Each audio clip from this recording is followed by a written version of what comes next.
Wisdom studies. Doesn't it say something about us that our universities are filled with the study of every kind of human group, whole fields of theoretical and practical science, but no actual study of wisdom?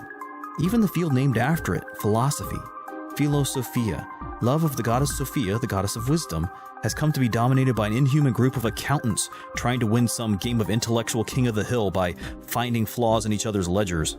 Solomon said wisdom stands on the street corners and shouts at us, but no one listens to her cries. But since life resists sterile accounting, Sophia has been driven off and retreated into the field of psychology. But this was no friendly home either. The practical applications and importance of unifying human understanding with human choices retreated into some back room and now hides in a closet of counseling. And even while there, she's still under assault and no one listens to her cries. I hope this series will be interesting and entertaining, but my main goal is to put human understanding back together again. Science, psychology, philosophy, spirituality, to begin to map out the path of a well-lived life, because honestly, is there anything else that really matters?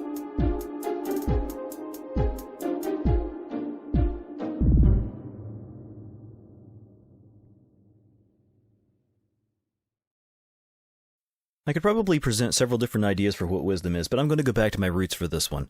Since all learning is basically developmental, building one thing upon another, I want to take you back to when I first started thinking about thinking. I was an awkward ADHD teenager with something of an unusual habit of reading weird books. By 16, I was reading The Art of War and the Tao Te Ching, and was actually starting to build something of my own philosophy, even though I didn't know what philosophy was at that time. I don't remember the details exactly, but sometime during my senior year, we were given an assignment to talk about some self-help topic for 10 minutes in front of class. I decided to create my own material and presented a theory of wisdom. I have no idea what anybody else did, but I'm sure my topic was a bit unusual, particularly since I developed the theory myself. But I made a point to try to make it appealing to general audiences and presented the 3 Ps.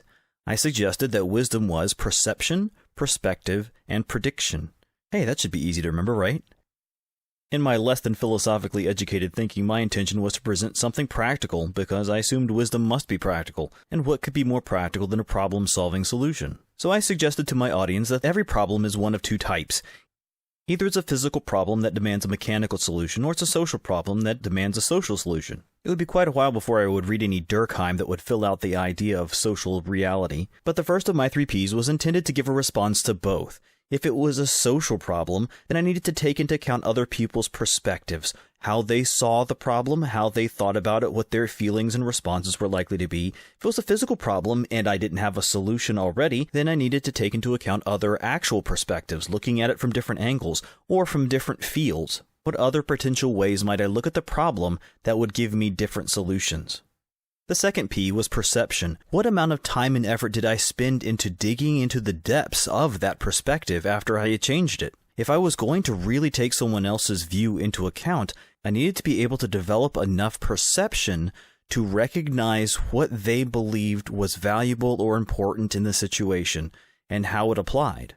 Or again, if it was a practical problem, perception would relate to how much I needed to dig into the information available and how much more I needed to educate myself before addressing the problem. The final of the 3 Ps was prediction, because obviously any solution is going to have a predictive element, otherwise you wouldn't know what you were attempting to do. But a wise predictive element is going to study the effects and the prediction itself and determine whether that prediction was accurate and how it can be improved.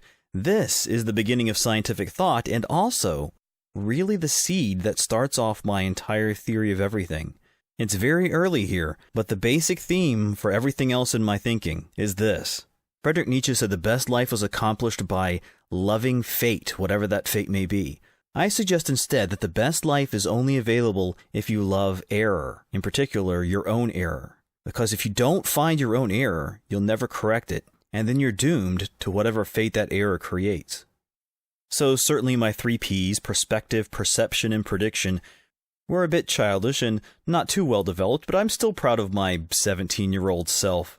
Because you have to consider the perspective of others, be sure you have investigated the problem with sufficient depth, and then make an actionable prediction and decide if that prediction and the beliefs that led to it are correct. Otherwise, you'll never accomplish anything intentionally, but rather you'll accomplish everything by accident.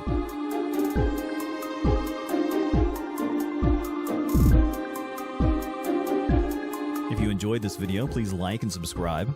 But I'd really love a comment because I'm always interested in hearing new ideas and what people think about the topic. If you'd like a longer discussion, you can go to my Minds or Gab account and interact with me there. Also, donation is motivation.